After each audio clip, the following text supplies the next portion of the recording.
Joined now by, look at those beat reporters laughing their heads off. Broncos, Jets, Texans, DB, of course, with the Broncos, and a current Denver radio host. Nick Ferguson, never a dull moment with this squad. They're looking great. Now you got Phillip Rivers back in the AFC, which is super fun. A guy that you've of course battled and know, and just as a division opponent, a legend, future Hall of Famer potentially. But I want to get right into these Broncos, and great to see you. They're 2.5-point underdogs against Green Bay. They're at home. You just heard Bo. I heard Sean with the coach speak a little more not less. This is like the best thing to ever happen to this team, that they're underdogs at home. They're going to be shot out of a cannon. Yeah, the stadium is going to be electric on Sunday, and it's wild that the Broncos are actually underdogs. And the biggest question here is that a level of disrespect being shown by the national media? I'm going to say absolutely, because when teams look at the Denver Broncos, or national media for that matter, they don't look at this team as being somewhat of a Super Bowl powerhouse. And based on what their defense has done thus far this season, it puts them in that upper echelon. And I have to mention Bo, who had those really hilarious comments about, as long as his mom, thinks they're going to win, that's the only thing that matters. I've watched him improve over the weeks, and he's one of the better young quarterbacks at making plays outside the pocket. And I remember telling him this spring, hey, man, listen, you have to continue to do that. You kind of extend yourself and expand the game when you can make plays on the perimeter, and that's something that he's done well, and that's kind of a excellent tool for Sean Payton. When I see Bo Nix do that, I feel confidence out of him. I need to see that. I need to see some progression out of him this season. And I feel like there was a rough stretch before Thanksgiving, and he's really settled in. They're undefeated at home, by the way, so do with that what you will on FanDuel Sportsbook, given the odds here. But Green Bay does bring Micah. They bring this pass rush. They bring this bravado coming off of a win, squashing the hopes of Chicago in a rivalry at home, right? How could pushing the tempo on offense, something I've talked about a lot this year with them, how can pushing turning it up, making it faster, all of that, how does that help them against Micah? It speeds things up because it gets the ball out of his hands really quickly. It minimizes the level of thinking that it takes to go through your progressions. You figure out right away, I got to get the ball out of my hands.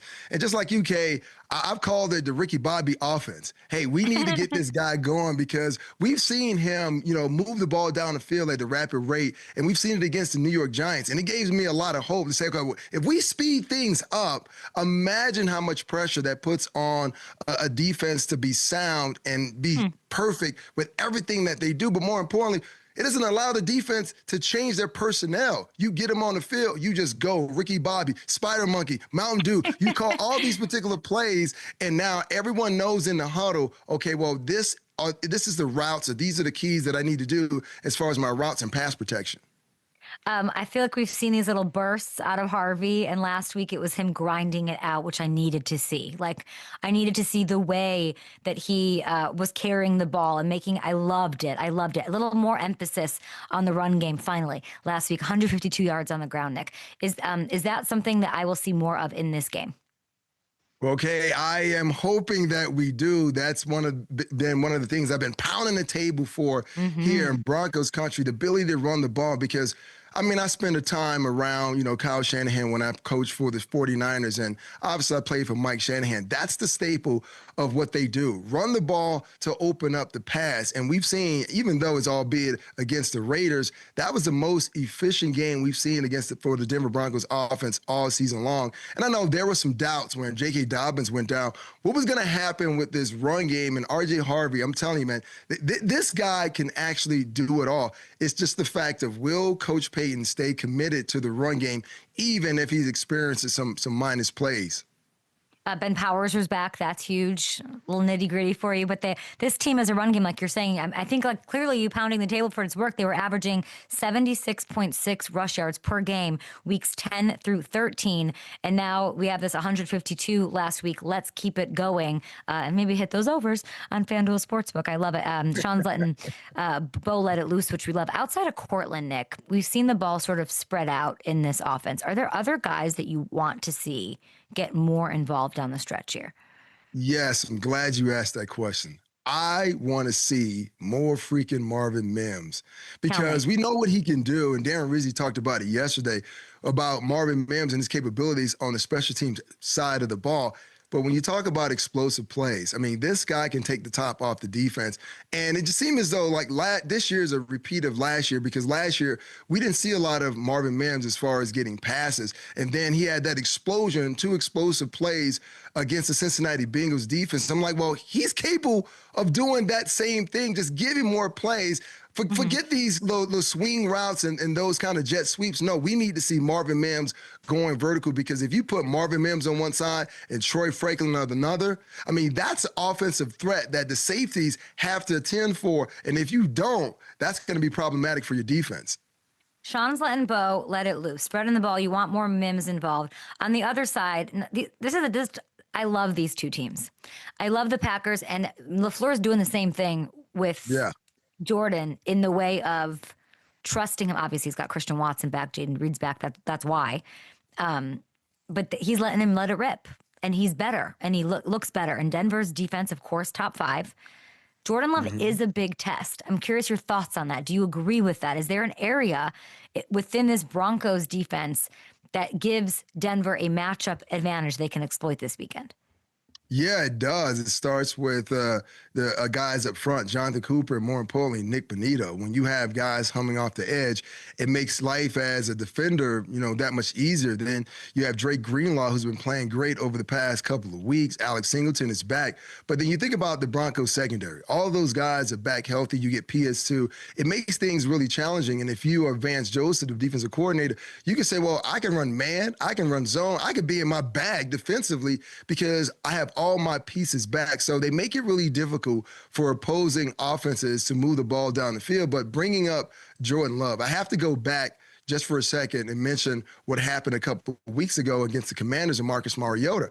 The Broncos are going to face a lot of mobile quarterbacks. So that was preparation for this game because Jordan Love does a great job of moving around in the pocket, and he's great on third down. They're one of the better teams as far as third down and moving the ball and moving the chains. So this is going to be an excellent challenge for the Broncos. The idea is that those guys on the edge, they have to keep him contained and force him to step up in the pocket. I'm going to ask you a really awful question. You're not going to come on my show ever again. Ready?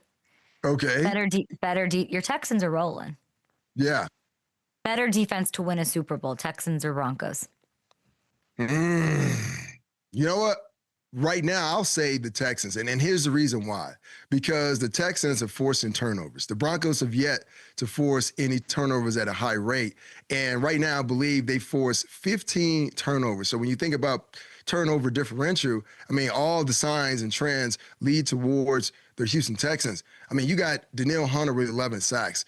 You have Will Anderson with 10.5 sacks. Those guys are humming. And oh, by the way, their secondary, they are stingy. They are physical. So there are some mirror images to the Texans and the Broncos.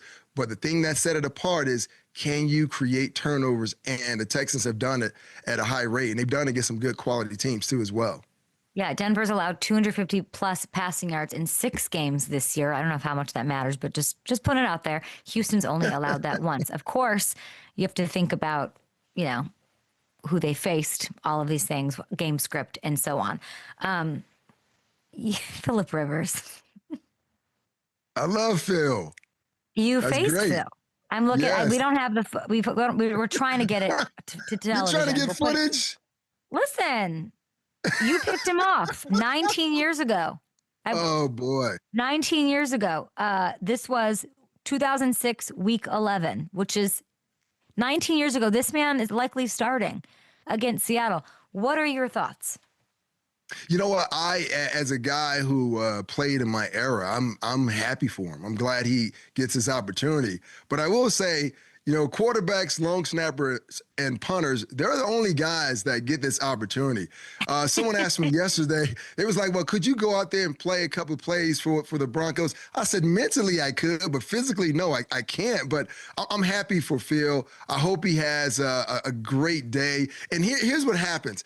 If Phillip Rivers goes out and he plays decent, even if they lose. I think teams inside of their organizations that are having quarterback issues, they're going to start to think, okay, well, do we need to go and get those 40-year veterans to come back? Because we saw what Joe Flacco did in a small sample size with the Cincinnati Bengals. Yep. So if Phillip goes and he has a decent game, I'm sure there's going to be some head scratches and someone's going to go into the scouting department and say, hey, listen, I know a 45-year-old quarterback who can come in and give us some plays. I mean, we watched Tom Brady do it, right? He was in his 40s. So, I guess 40 is maybe the new 20 now. Is that a bad thing if that happens? No, it's not. It's just saying as though, and I totally believe this. There is an overevaluation of the quarterback position because, most evaluators. There he goes. They don't put a lot of emphasis on certain skill set. And a lot of these veteran players, they've been there, they've done that, they've seen so much, and their foot mechanics are all intact because let's be totally honest. We expect Phillip to light it up from a passing standpoint, but he couldn't run when I played against him. And I know he can't run now. It's been like a 5-year layoff. So this would be great. So it reminds me, there's this line in this movie called Legally Blonde, and Reese Witherspoon she gets into law school and she goes, what, like it's hard? And it's this iconic line. And I think that's sort of where we are, where it's like, if you can just be on the couch for 5 years and then get back up and do it, like, what does it mean for that position? I guess I don't know. We'll see. How do you think it goes before you go with your best guess? How does it go this Seattle defense is no joke. Yes, it's no joke. And I know Coach McDonald, knowing as though that Phillip Rivers has been 5 years on the couch, I'm going to blitz him. I'm going to send every blitz at him to see if he can move his feet and if he can get outside on the edge and throw the ball down the field. So if he can survive that, he'll have a decent game. That is so scary to even think about. I appreciate you. Thank you for joining the show, and congratulations. You're killing it. Congrats on being just like a role model for all these players you're talking to, being like, I can do this at this level after you leave the game. It's incredible. Like, you're really, really insightful. I appreciate you joining us. Thank you. Thank you, Mr. Nick Ferguson. I was going to play paper, scissors, rock with you, but I think there's a delay and it would have been awkward. But there's another time for that.